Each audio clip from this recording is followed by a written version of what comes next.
The next day comes and there's the tournament. After the first carousel, Brandel takes the field. He challenges one and all, and the crowd's in a tizzy and excited because there's a new knight. A Count Henning Posse takes up the challenge, and he's the most skilled jouster in the court. Brandel Hjelm and Posse get on their horses.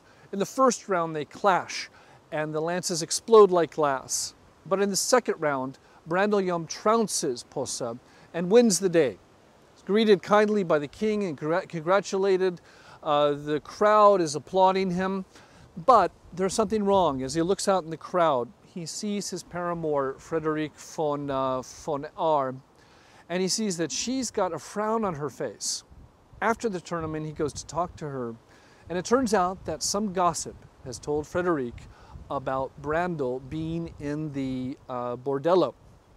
And this is only hours that he apparently was at this bordello after they professed their fidelity to each other and their love.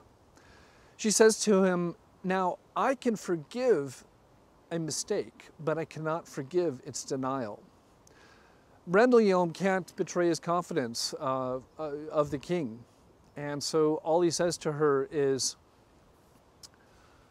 the chivalrous code, which is basically, my soul belongs to God, my heart belongs to the ladies, my life belongs to the king, but my honor is my own. And this is not good enough for Frederic. So she says, well, then we will never be together. And that is the unhappy ending of that day for Brandel Hjelm, which was supposed to be one of the best days in his life. He's totally destroyed by this. He goes off and lives in Germany for a while. And a few years later, the king finds out about this story and how unhappy this ended for Frederic and for Brandel Hjelm. So he sends a courier for Brandel Hjelm. He calls him back to the palace.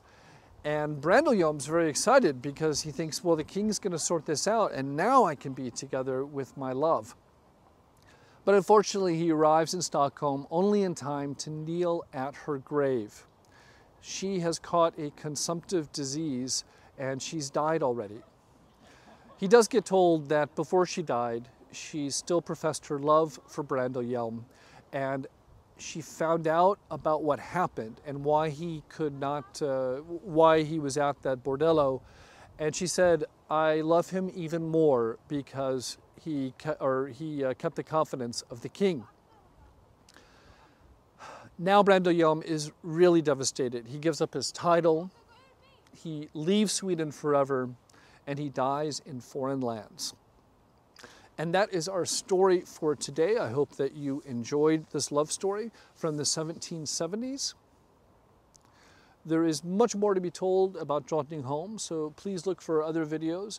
If you come to Drottningholm, I can highly recommend going for a tour of the 17th century theater, which still puts on plays and has the original works.